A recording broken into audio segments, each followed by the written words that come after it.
제가 말하지 않은 병명이 시댁 친척 단톡방에 올라와 있었습니다. 처음엔 잘못 본 줄 알았습니다.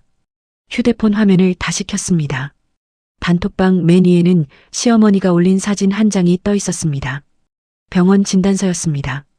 제 이름, 병원명, 검사 날짜, 그리고 제가 아직 남편에게도 제대로 말하지 못한 병명까지 그대로 찍혀 있었습니다. 그 아래로 친척들 답장이 줄줄이 달려 있었습니다. 아이 갖는데 문제 있는 거 아니야? 이건 집안에 미리 말해둬야지. 큰일 나기 전에 알아야 하는 거 아닌가. 걱정하는 말투는 하나도 없었습니다. 제 몸을 묻는 사람도 없었습니다. 다들 제 병보다 제가 이 집안 며느리로 쓸모가 있는지만 따지고 있었습니다. 그 진단서는 어제 병원에서 받아온 것이었습니다. 검사 끝나고 집에 들어와 식탁 위에 잠깐 올려둔 서류였습니다. 남편은 씻으러 들어갔고 시어머니는 부엌에서 과일을 깎고 있었습니다. 저는 그때까지만 해도 설마 그 종이를 펼쳐 읽고 사진까지 찍어 친척들에게 돌릴 거라고는 생각하지 못했습니다. 단톡방에 메시지가 하나 더 올라왔습니다. 시어머니였습니다. 아직 확실한 건 아니지만 며느리 몸이 이렇다네요. 그래도 가족이니 알아야 할 것 같아서 올려요. 그 말을 보는 순간 숨이 턱 막혔습니다. 가족이라서 알린 게 아니었습니다. 가족이라는 말로 제 몸을 허락 없이 공개한 것이었습니다. 그때 욕실 문이 열렸습니다. 남편이 물기를 닦으며 나왔습니다. 저는 휴대폰 화면을 남편 쪽으로 돌렸습니다. 이거 봤어?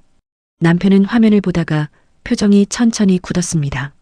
그 순간 친척 하나가 새로 남긴 말이 화면 위로 떠올랐습니다. 그래서 애는 낳을 수 있는 거야? 저는 그 문장을 한참 바라보다가 조용히 자리에서 일어났습니다. 그날 저는 처음으로 알았습니다. 아픈 건 제 몸이었는데 창피하게 만든 건 병이 아니라 사람이었다는 걸요. 남편은 한참 동안 휴대폰 화면만 바라봤습니다. 저는 남편에게 물었습니다. 당신도 알고 있었어? 남편은 고개를 저었습니다. 아니야, 나도 지금 처음 봤어. 하지만 저는 바로 믿을 수 없었습니다. 그때 거실 쪽에서 시어머니 목소리가 들렸습니다. 왜 그렇게 조용해? 뭐 안 좋은 일 있어? 시어머니는 아무 일 없다는 얼굴로 들어왔습니다. 저는 휴대폰을 들어보였습니다. 어머님이 올리셨어요? 시어머니는 화면을 힐끗 보더니 오히려 태연하게 말했습니다. 봤구나. 그 말에 가슴이 서늘해졌습니다. 이미 예상했다는 듯한 얼굴이었습니다. 왜 그러셨어요? 제 목소리가 떨렸습니다. 시어머니는 사과 접시를 식탁에 내려놓았습니다. 가족들이 알아야지. 이런 건 숨길 일이 아니야. 저는 숨을 삼켰습니다. 제 병이에요. 제 진단서고요. 제가 말할지 말지 정할 일이에요. 시어머니는 눈썹을 찌푸렸습니다. 너 혼자만의 일이 아니지. 우리 집안 며느리 몸인데. 제 몸이 갑자기 제 것이 아닌 것처럼 들렸습니다. 남편이 낮게 말했습니다. 엄마, 그건 아니야. 시어머니가 바로 남편을 노려봤습니다. 뭐가 아니야? 나중에 애 못 낳는다고 하면 그땐 누가 책임져? 순간 거실이 조용해졌습니다. 저는 시어머니의 얼굴을 똑바로 바라봤습니다. 제 몸이 아픈지, 제가 얼마나 놀랐는지, 제가 얼마나 무서웠는지는 관심도 없었습니다. 오직 아이, 오직 집안, 오직 며느리로서의 역할. 그것만 보고 있었습니다. 단톡방에는 여전히 메시지가 올라오고 있었습니다. 검사 더 받아봐야겠네. 요즘 젊은 사람들은 몸 관리를 안 해서 그래. 시어머니가 미리 알려줘서 다행이지. 다행이라는 단어를 보는 순간 제 안에서 무언가가 끊어졌습니다. 저는 시어머니에게 말했습니다. 지금 당장 지우세요. 시어머니는 코웃음을 쳤습니다. 이미 다 봤는데 지운다고 뭐가 달라져? 저는 더 대답하지 않았습니다. 대신 단톡방을 열었습니다. 친척들은 여전히 말을 이어가고 있었습니다. 병원은 어디래? 검사 결과는 정확한 거야? 애 계획은 다시 생각해야겠네. 시어머니가 제 손목을 붙잡았습니다. 너 지금 뭐 하려고? 저는 손목을 천천히 빼냈습니다. 제가 직접 말하려고요. 시어머니 얼굴이 굳었습니다. 괜히 일을 크게 만들지 마. 어른들이 걱정돼서 하는 말이야. 저는 시어머니를 바라봤습니다. 남편이 옆에서 낮게 말했습니다. 엄마, 글 지워. 그리고 사과해. 시어머니는 남편을 노려봤습니다. 너까지 왜 이래? 내가 누구 좋으라고 그랬는데. 그 말 안에는 제가 없었습니다. 저는 단톡방 입력창에 한 글자씩 천천히 적었습니다. 제 진단서는 가족 소식지가 아닙니다. 제 허락 없이 공유된 사진입니다. 앞으로 제 병명과 임신 여부를 묻지 말아주세요. 전송 버튼을 누르기 직전 시어머니가 날카롭게 말했습니다. 그거 보내면 너 진짜 버릇없는 애 되는 거야. 저는 시어머니를 보지 않고 전송 버튼을 눌렀습니다. 단톡방이 순식간에 조용해졌습니다. 몇 초 뒤 누군가가 메시지를 지웠습니다. 또 다른 누군가는 읽음 표시만 남겼습니다. 시어머니 얼굴이 붉어졌습니다. 너 지금 어른들 망신 준 거야. 그날 밤 저는 식탁 위에 놓인 진단서 원본을 봉투에 다시 넣었습니다.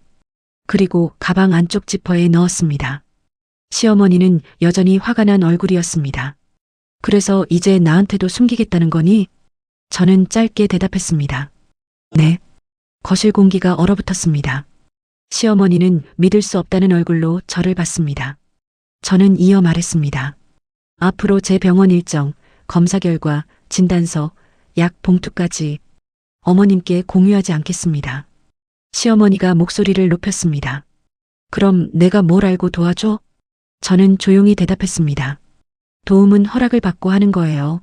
몰래 열어보고 사진 찍고 사람들한테 돌리는 건 도움이 아니에요. 남편도 낮게 말했습니다. 맞아. 앞으로 우리 집 서류는 엄마가 만지지 마. 시어머니는 남편을 노려봤습니다. 너 지금 내 엄마한테 선 긋는 거야? 남편은 잠시 망설였습니다. 저는 그 짧은 침묵을 놓치지 않았습니다. 그동안도 늘 그랬습니다. 시어머니가 선을 넘으면 남편은 항상 늦게 반응했습니다. 상처가 난 다음, 제가 울고 난 다음, 이미 일이 벌어진 다음, 그제야 제 편인 척했습니다. 저는 남편 쪽으로 고개를 돌렸습니다. 당신도 들어. 남편이 저를 봤습니다. 앞으로 내 병원 서류는 내가 직접 관리할 거야. 당신한테도 내가 말하고 싶을 때 말할 거야. 남편의 얼굴이 굳었습니다. 나한테도? 저는 고개를 끄덕였습니다. 당신이 몰랐다고 해도 당신 집에서 벌어진 일이야. 나는 이제 아무에게나 믿고 맡기지 않을 거야. 남편은 아무 말도 하지 못했습니다. 시어머니는 그 틈을 놓치지 않고 말했습니다. 내가 이렇게 하니까 집안이 갈라지는 거야. 저는 조용히 대답했습니다. 집안이 갈라진 게 아니에요. 제가 제 삶을 다시 관리하는 거예요. 다음 날 아침 시어머니에게서 문자가 왔습니다. 어제는 네가 너무 예민했다. 어른들이 걱정돼서 한 말인데 그렇게까지 해야 했니? 저는 휴대폰을 내려놓았습니다. 예민했다. 그 말이 제 뒤를 따라다녔습니다. 서류를 몰래 찍어 올린 사람은 따로 있는데 상처받은 제가 예민한 사람이 되어 있었습니다. 남편은 식탁 맞은편에 앉아 있었습니다. 밤새 잠을 제대로 못 잔 얼굴이었습니다. 그는 조심스럽게 말했습니다. 엄마가 많이 당황하신 것 같아. 저는 숟가락을 내려놓았습니다. 저는 그제야 남편을 똑바로 바라봤습니다. 당신 어머니는 내 병명을 친척들한테 돌렸고 친척들은 내 몸으로 아이 얘기를 했어. 그런데 지금 당신이 먼저 생각하는 건 어머니가 당황했다는 거야? 남편의 얼굴이 굳었습니다. 그런 뜻은 아니었어. 그런 뜻이 아니어도 항상 그런 식이었어. 저는 천천히 말을 이어갔습니다. 어머님이 선을 넘으면 당신은 늘 중간에 서려고 했어. 근데 중간에 서면 결국 다친 사람만 더 다쳐. 남편은 고개를 숙였습니다. 한참 뒤 그가 낮게 말했습니다. 미안해. 이번엔 내가 확실히 말할게. 그날 오후 남편은 시어머니에게 전화를 걸었습니다. 시어머니의 목소리는 거실까지 들렸습니다. 걔가 너까지 쥐고 흔드니? 내가 며느리 몸 걱정한 게 죄야? 남편은 잠시 침묵했고 저는 그 침묵을 보며 숨을 멈췄습니다. 하지만 이번에는 달랐습니다. 남편이 낮고 분명하게 말했습니다. 엄마 걱정이면 아내한테 먼저 물었어야 해. 허락 없이 서류를 찍고 공유한 건 잘못이야. 시어머니 목소리가 높아졌습니다. 너 지금 네 엄마를 나쁜 사람 만드는 거야? 남편은 흔들리지 않았습니다. 엄마가 한 행동을 잘못이라고 말하는 거야. 수학이 넘어가 조용해졌습니다. 잠시 뒤 시어머니가 차갑게 말했습니다. 그래, 그럼 앞으로 나는 너희 집 일에 손 안 댄다. 남편은 대답했습니다. 그렇게 해줘. 전화를 끊은 뒤 남편은 제 앞에 앉았습니다. 미안해, 너를 지켜야 할 때 내가 너무 늦었어. 저는 한참 그를 바라보다가 말했습니다. 늦은 사과보다 필요한 건 다음에는 늦지 않는 거야. 남편은 고개를 끄덕였습니다. 며칠 뒤 병원 재검사 날이 왔습니다. 저는 아침 일찍 혼자 준비했습니다. 가방 안쪽 지퍼에 예약표를 넣고 병원의 말림을 다시 확인했습니다. 결과 문자는 제 번호로만 오게 되어 있었습니다. 진료실 안에서 의사는 차분히 설명했습니다. 당장 위험한 상황은 아니지만 추가 검사와 관리가 필요하다고 했습니다. 저는 설명을 들으며 처음으로 제 병을 제 방식대로 받아들였습니다. 진료가 끝나고 나오자 남편이 자리에서 일어났습니다. 저는 먼저 말했습니다. 추가 검사는 해야 한대. 하지만 당장 큰일은 아니래. 남편은 작게 숨을 내쉬었습니다. 다행이다. 저는 분명히 말했습니다. 이 얘기 어머님한테 하지 마. 남편은 바로 고개를 끄덕였습니다. 안 해. 네가 허락하지 않으면 누구에게도 말 안 해. 그날 병원을 나서는데 시어머니에게서 문자가 왔습니다. 검사 결과 나왔니? 나도 알아야 마음을 놓지. 저는 답장을 쓰지 않았습니다. 대신 남편에게 휴대폰을 보여주었습니다. 남편은 조용히 자기 휴대폰을 꺼냈습니다. 그리고 시어머니에게 직접 문자를 보냈습니다. 엄마, 결과는 아내가 말하고 싶을 때 말할게. 시어머니에게서 답은 오지 않았습니다. 저는 그 침묵이 조금 무서웠지만 동시에 처음으로 편했습니다. 아무도 캐묻지 않는 침묵. 그게 제게는 치료의 시작처럼 느껴졌습니다. 그날 이후 시어머니는 며칠 동안 조용했습니다. 저는 그 침묵이 오히려 불안했습니다. 폭풍 전의 고요함 같았습니다. 그리고 일주일 뒤 시댁 큰어머니에게서 전화가 왔습니다. 예, 몸은 좀 괜찮니? 말투는 부드러웠지만 저는 바로 알았습니다. 또 시어머니가 제 이야기를 했구나. 저는 조용히 물었습니다. 어디까지 들으셨어요? 큰어머니는 잠시 머뭇거리다 말했습니다. 네 시어머니가 많이 속상해하더라. 며느리가 병원 일도 안 알려주고 아들도 못 만나게 한다고. 저는 눈을 감았습니다. 시어머니는 진단서 이야기를 멈춘 대신 이번에는 자신이 피해자인 것처럼 말을 바꾼 겁니다. 저는 낮게 대답했습니다. 제가 못 만나게 한 적은 없습니다. 제 사생활을 허락 없이 공유하지 말라고 했을 뿐이에요. 큰어머니는 어색하게 웃었습니다. 그래도 어른이 걱정돼서 그런 건데 너도 너무 매정하게 굴지는 마라. 저는 그 말에 더 이상 물러서지 않았습니다. 큰어머니, 앞으로 제 건강이나 임신 이야기는 제가 말하고 싶을 때만 말하겠습니다. 큰어머니는 더 말하지 못하고 전화를 끊었습니다. 그날 저녁 남편에게도 전화가 왔습니다. 시어머니였습니다. 남편은 제 앞에서 전화를 받았습니다. 시어머니 목소리는 날카로웠습니다. 너희가 나를 친척들 앞에서 이상한 사람으로 만들었더라. 내가 며느리 걱정한 게 그렇게 큰 죄냐? 남편은 이번에는 오래 침묵하지 않았습니다. 엄마, 그 얘기 그만해. 아내 이야기는 엄마가 말할 일이 아니야. 시어머니가 숨을 거칠게 내쉬었습니다. 그럼 나는 이제 며느리한테 아무것도 묻지 말라는 거야? 남편은 대답했습니다. 아내가 먼저 말하기 전에는 묻지 마. 그 말에 저는 남편을 바라봤습니다. 처음으로 남편이 제 앞이 아니라 제 옆에 서 있다는 느낌이 들었습니다. 며칠 뒤 저는 집 도어락 비밀번호를 바꿨습니다. 시어머니가 예전에 알고 있던 번호였습니다. 결혼 초부터 시어머니는 아무 때나 문을 열고 들어왔습니다. 반찬을 가져왔다는 이유로, 택배를 들여놨다는 이유로, 아들 얼굴 보러 왔다는 이유로. 저는 늘 불편했지만 가족이니까 참았습니다. 하지만 이제는 아니었습니다. 그렇게 며칠이 지났을 때였습니다. 시어머니에게서 전화가 왔습니다. 받자마자 날 선 목소리가 들렸습니다. 너희 집 비밀번호 바꿨니? 저는 잠시 눈을 감았습니다. 네, 바꿨어요. 시어머니는 바로 목소리를 높였습니다. 왜 나한테 말도 안 하고 바꿔? 내가 오늘 들렀다가 문이 안 열려서 얼마나 당황했는지 아니? 저는 한동안 아무 대답도 하지 못했습니다. 또 그랬습니다. 시어머니는 제가 없는 집에 아무렇지 않게 들어가려 했습니다. 그리고 문이 열리지 않자 잘못한 사람처럼 저를 몰아붙이고 있었습니다. 어머님, 저 없을 때 오셨어요? 시어머니가 당연하다는 듯 말했습니다. 반찬 좀 넣어두려고 했지. 택배도 있길래 들여놓으려고 했고. 그게 뭐 잘못이니? 저는 천천히 숨을 골랐습니다. 예전 같았으면 이쯤에서 죄송하다고 했을 겁니다. 괜히 어른을 서운하게 만든 것 같아서, 남편에게 말이 들어갈까봐, 제가 나쁜 며느리가 될까봐. 하지만 이번에는 달랐습니다. 앞으로는 저희가 집에 없을 때 들어오지 말아주세요. 시어머니는 기가 막힌다는 듯 웃었습니다. 네 집이니 내 아들 집이기도 하잖아. 그 말에 가슴 안쪽이 조용히 식었습니다. 그동안 시어머니는 늘 그런 식이었습니다. 아들 집이라는 말로 제 공간을 지웠습니다. 가족이라는 말로 제 물건을 열어봤습니다.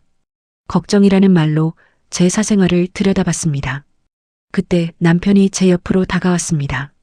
그는 제 손에 들린 휴대폰을 보더니 조용히 말했습니다. 스피커로 해.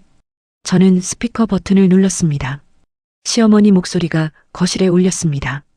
너희가 나를 아주 남 취급하는구나. 남편이 낮게 말했습니다. 엄마. 수화기 넘어가 잠시 조용해졌습니다. 남편은 감정을 누르며 천천히 말했습니다. 우리도 엄마 집 비밀번호 알아. 하지만 엄마가 집에 없을 때 연락 없이 문 열고 들어간 적 없잖아. 시어머니는 바로 대답하지 못했습니다.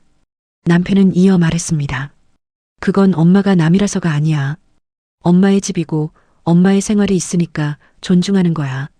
수화기 너머에서 시어머니가 헛웃음을 쳤습니다. 존중? 부모가 자식 집에 들르는 것도 허락을 받아야 하니? 남편은 이번에는 물러서지 않았습니다. 응, 우리 없을 때 들어오는 건 허락을 받아야 해.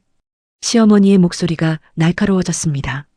결국 며느리가 너를 이렇게 만든 거구나. 남편은 바로 대답했습니다. 아니, 엄마가 우리 집을 너무 오래 엄마 집처럼 생각한 거야. 그 말에 거실 공기가 조용히 가라앉았습니다. 시어머니가 숨을 거칠게 내쉬었습니다. 너 지금 나한테 통보하는 거니? 남편은 잠시 저를 바라봤습니다. 그리고 다시 휴대폰을 향해 말했습니다. 응. 이건 부탁이 아니라 우리 집의 기준이야. 시어머니는 한참 뒤에야 말했습니다. 참 잘났다. 이제 부모도 손님 취급하는구나. 남편은 낮게 대답했습니다. 손님 취급이 아니야. 가족이니까 더 지켜야 할 선이 있는 거야. 시어머니는 더 말하지 않고 전화를 끊었습니다. 뚝 끊긴 통화음이 거실에 남았습니다. 저는 그 소리를 들으며 이상하게 무섭지 않았습니다. 예전 같으면 전화가 끊긴 뒤가 더 두려웠을 겁니다. 이제 무슨 말을 들을까?